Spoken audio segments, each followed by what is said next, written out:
نبی علیہ السلام نے جب دعوت کا آغاز کیا 3 سال تک ماحول ایسا تھا کہ کھل کے آپ اعلان نہیں کر سکتے تھے، کلمہ نہیں پڑھ سکتے تھے، مسلمان ہونے کی اناؤنسمنٹ نہیں کر سکتے تھے۔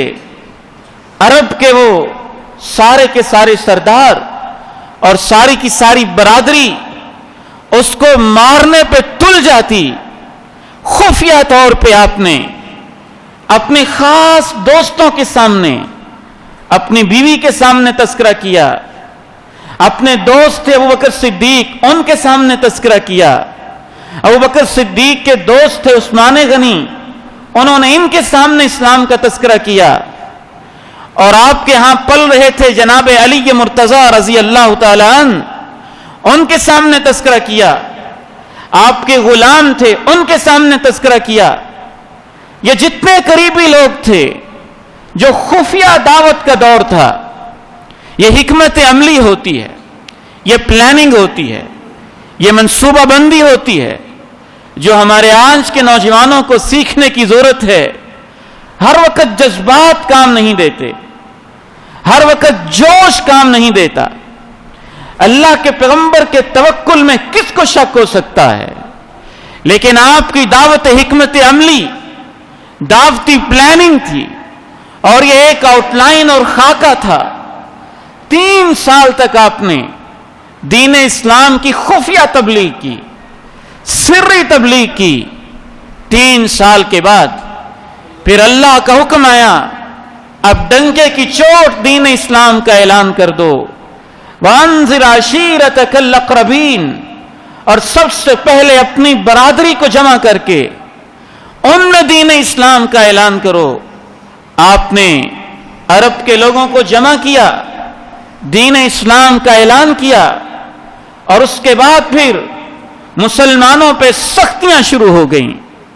سختیاں آہستہ آہستہ بڑھتی گئیں۔ نبوت کے 30ویں سال اعلان ہوا، پہلے تو وہ لالچ دیتے رہے، پروپیگنڈا کرتے رہے، یہ دیوانہ ہے، یہ مجنون ہے، یہ پاگل ہے، یہ کوئی عہدہ چاہتا ہے، الزام لگاتے رہے۔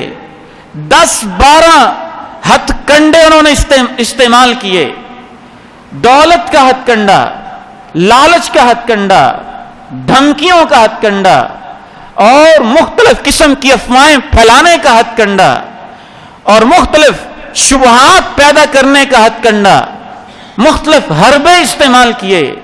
بالآخر جب انہوں نے دیکھا دین تو پھیلتا جا رہا ہے، نبوت کے 5ویں سال وہ سختی اور تشدد پہ اتر آئے۔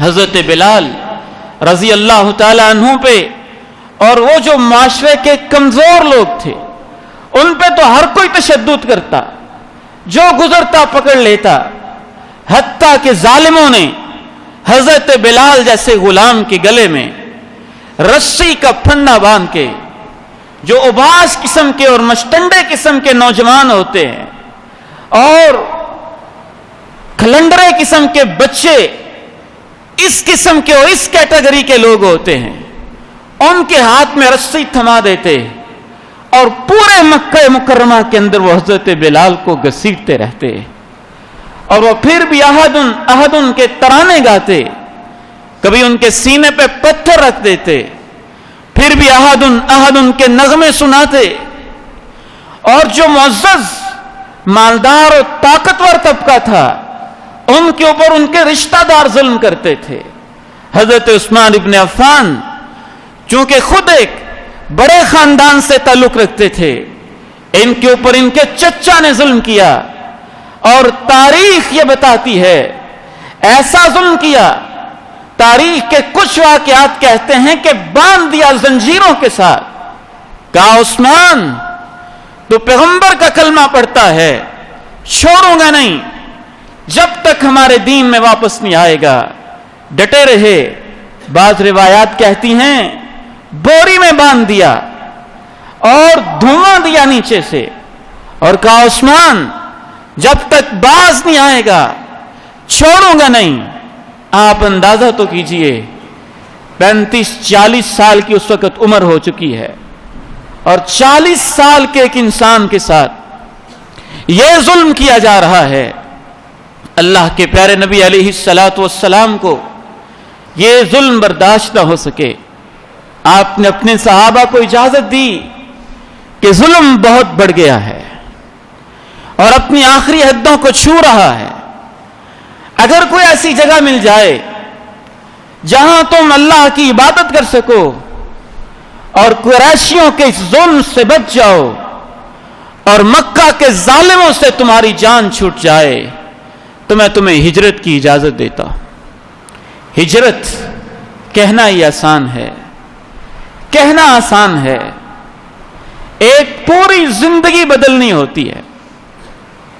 پورا خاندان ہے, بزنس ہے, لمبا چوڑا کاروبار ہے, اس کو چھوڑنا کوئی آسان بات تو نہیں ہے.